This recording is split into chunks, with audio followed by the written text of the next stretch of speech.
Hello and welcome. So, a lot of people, when they learn a language, a second or third, they have the ultimate purpose or goal of becoming fluent. But what exactly is to become fluent? And how do you know when you're fluent? One of the ways you can know if you are indeed fluent or not is to ask yourself, do I have to search for words in my head to convey or say the simplest things? When I want to communicate on just a normal daily conversation, do I have to search my brain a lot to find the most basic, common, and simple words and sentences out there? If your answer is no, you can actually find words quickly and sentences quickly, and you don't have to do that much effort. You might be fluent. How's your level of communication with other English speakers, especially native speakers? Do they have to dumb it down for you?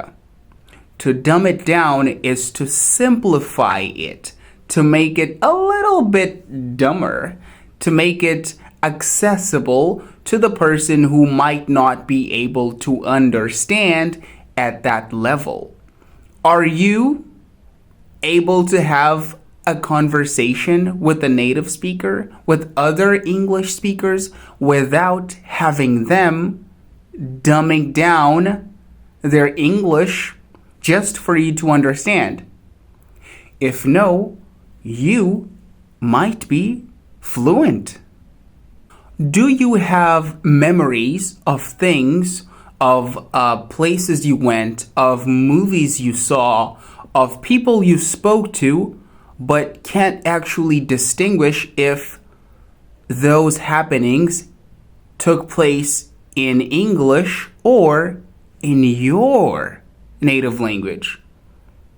You remember the event, you remember the movie, you remember the book, but you can't exactly remember if it happened, if you saw the movie, if you spoke to the person in your language or in English. If you can do that, that is a pretty good sign that you, my friend, might be fluent and very fluent indeed. So this is actually an experience I had when I was learning English, because my first language is not English, it's Portuguese. English is actually my third language. So I was able to steadily start being able to remember events, books, movies, and other happenings in my daily life that I just did not know if they took place in Portuguese or in English. Oh, I do remember that joke. Or I do remember the movie, but do they speak in Portuguese? Do they speak in English? It doesn't matter now because I remember the whole thing and the whole ideas.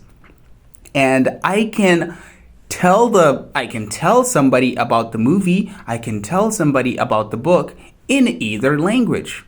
So that is a pretty good sign that somebody is fluent. Are you able to understand fast English?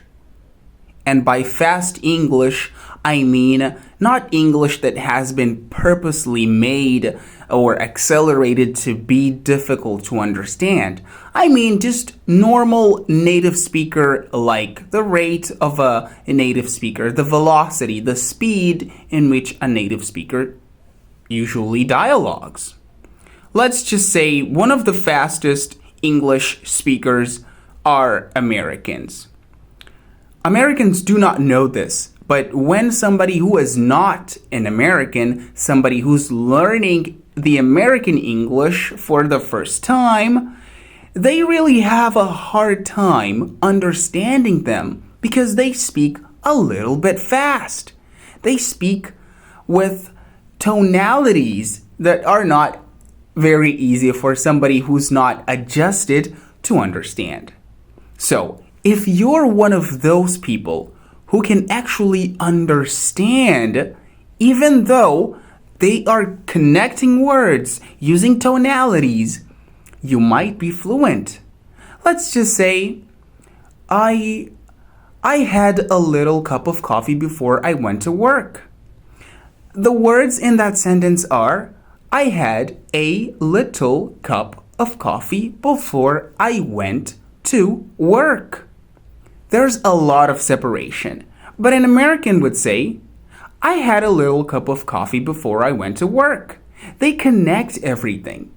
And if you're one of those people who are actually very able to understand and can distinguish the words from each other, even if they're spoken with a higher velocity, you might be fluent. For anybody who likes to watch English movies, sometimes you need subtitles to understand what they're saying. But somebody who's fluent doesn't need subtitles. And mind you, I said it doesn't need them to understand the context, to understand the whole vibe of the movie.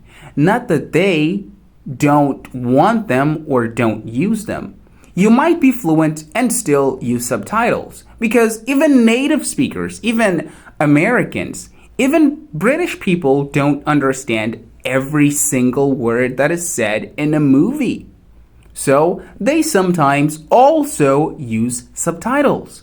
But if you can sit through a whole 2-hour movie and understand at least, let's say, 70% or 80% of everything that is said there without having to use any subtitles, you can tell somebody else about the movie without actually having to go back and read or rewatch the movie. You might be fluent. Remember when I was saying that if Americans or if native speakers don't have to dumb it down for you to understand, you might be fluent. So another sign that you might be fluent is if you are able to dumb it down for others. If you are able to explain complex topics to other people in a simple way. Let's just say somebody comes to you asking for directions to the bakery, directions to a university, directions to a school nearby. If you're able to tell them for the first time, oh, go this way and that way, and just give them proper directions. If they say, oh, but I don't exactly understand those directions, will you be able to simplify the expressions you just used in order for them to understand in English? If you are able to simplify complex topics for others who are not very good at English to understand, then you, my friend, might be fluent. There is a sensation I do remember I had to go through when I was learning English.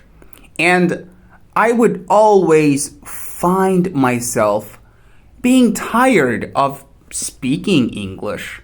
Not that I didn't want to. I wanted to. I just felt tired. After 20 minutes, 30 minutes, my mind would be exhausted because I didn't have that much practice in English. I didn't speak English that much. I wasn't listening to English all the time. So, I was fatigued. And it was a mental fatigue.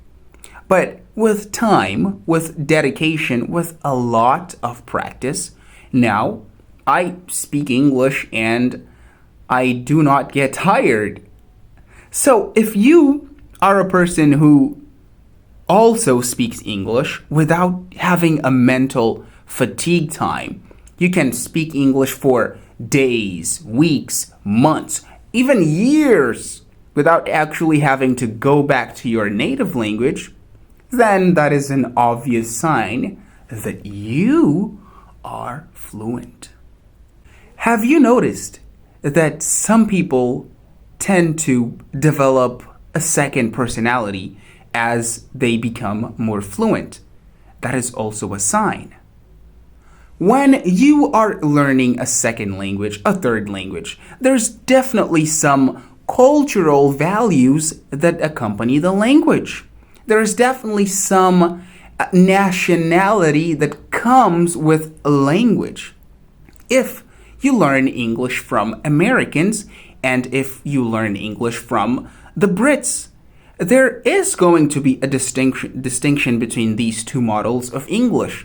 There's always a cultural background, and it is noticeable.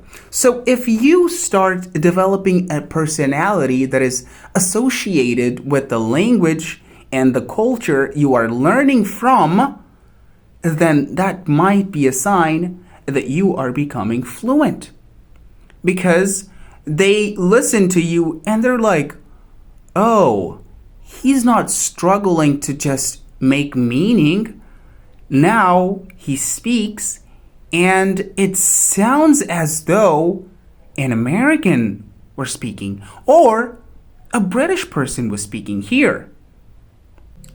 One of the last ones is when some things only make sense in English.